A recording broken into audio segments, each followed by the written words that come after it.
On the website of the Monsanto, BT cotton reduces 78% of the pesticide reduction, pesticide consumption, and it gives to 30% better yields. But it's an utter flop. After 90 days, invariably you have to spray for bollworms, even on BT cotton. How do you explain that so many farmers are buying BT seeds? See, presently the option is very is getting narrower and narrower to the farmer. During the current season, even farmer wanted to go for non-BT. There was no non-BT hybrid seed available in the market.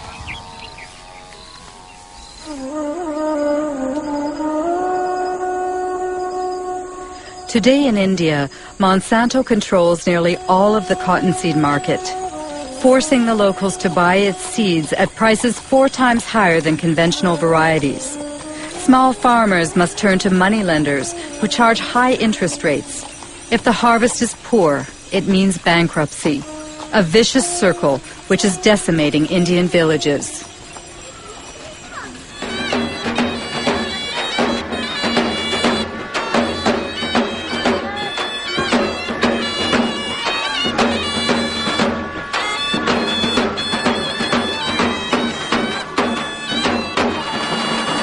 आज जे आपल्या इथं आत्महत्या झाली ती कशामुळे झाली? BT cotton. अजून काय कारण होतं? कर्जबाजारी. वय काय होतं? 25. हा, ही consumed pesticide 1 litre pesticide.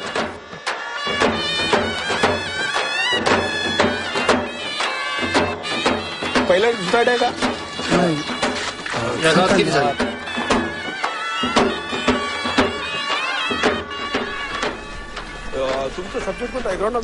Tragedies like the one we've just witnessed occur 3 times a day in the Vidarbha region, where BT cotton was introduced in 2005. Of course, cotton farmers committing suicide is not new in India, but the GM crops are causing it to skyrocket. However, in this battle that pits David against Goliath, few dare to publicly denounce this international scandal.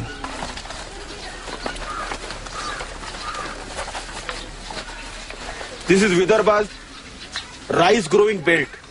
If you see, the minimum suicides are there. But this is the cotton growing area. The result of the BT cotton is the first year 600 suicides from June 2005 to June 2006. Second year, still today, within 6 months, 680 suicides. So, it's a disaster. It's a complete disaster, yes. All these technologies, either it is GM or biotechnology, they are actually making the farmers completely dependent on the market. Because not only that you have to pay more for the seed procurement, but you have to fertilize. And this very claim that no spraying is required, no pesticide required, is also false. When Monsanto claims in advertising that GM crops are adapted for small farmers, what do you think it's? Our experience shows that it is completely false. It's completely false. It's a lie.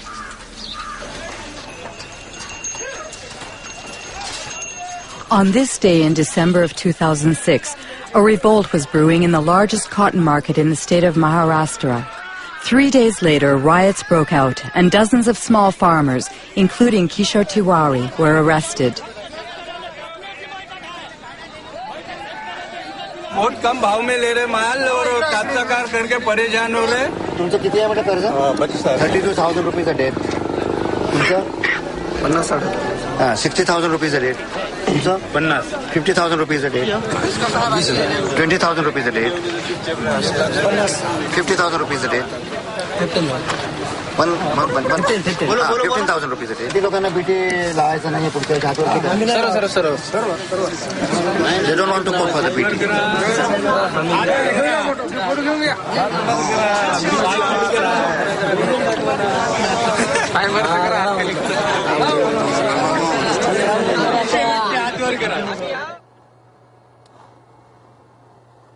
Seeds of Suicide is the title of a book by physicist Vandana Shiva. She won the Alternative Nobel Prize and heads the Navdana organization, which aims to conserve traditional seeds.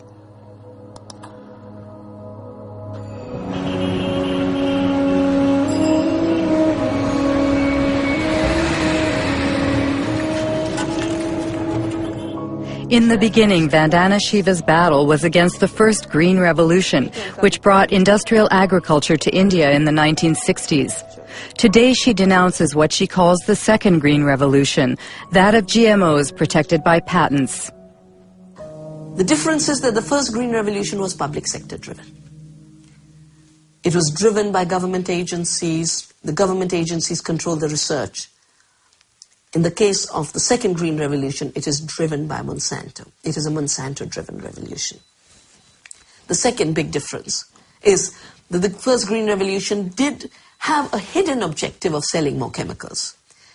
But its first objective was providing food. It was food security. And yes, they grew less pulses, they grew less oilseeds, but they did grow more rice and wheat. It fed people. The second Green Revolution has nothing to do with food security. It's not about food security. It is about returns to Monsanto's profits. That's all it is about. They've always said genetic engineering is the way to get to patenting, but patenting is the real aim. If you look at Monsanto's research agenda, they are testing at this point something like 20 crops with Bt genes in them. There's nothing they're leaving untouched. The mustard, the okra, the brinjal, the rice, the cauliflower. Once they have established the norm that seed can be owned as their property, royalties can be collected, we will depend on them for every seed we grow, of every crop we grow. If they control seed, they control food, they know it, it's strategic, it's more powerful than bombs, it's more powerful than guns. This is the best way to control the populations of the world. Monsanto responds to Ms. Shiva's persuasive argument by brandishing its pledge: integrity, dialogue, transparency, and sharing. We want to participate constructively in the process by which societies around the world try to develop good answers to those questions. Are the products going to be safe for the environment? How are they going to affect biodiversity? How are they going to affect other plants and insects and birds? What about outcrossing of genes? What happens if genes do outcross into wild species? To me, that means, among other things, listening carefully and respectfully to all points of view. Despite Robert Shapiro's placid demeanor, he has just touched on a subject that greatly troubles GMO opponents: transgenic contamination, which Monsanto prefers to call an adventitious presence that's part of the natural order. According to a study led by Berkeley professor Dr. Ignacio Chapela, GMOs have already contaminated Mexican corn. But when the scientific journal Nature published the study's findings, it triggered a violent controversy.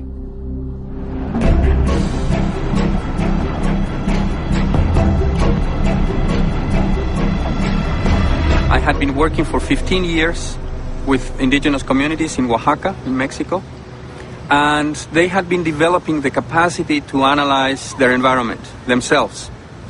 One of my students went to try and train people to detect transgenics.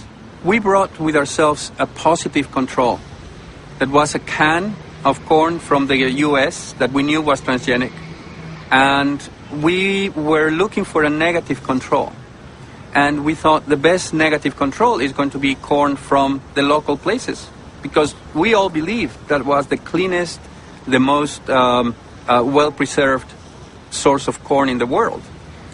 So the surprise came when we looked at these samples and we discovered that the samples that we all believed would be non-transgenic had already transgenic DNA within them.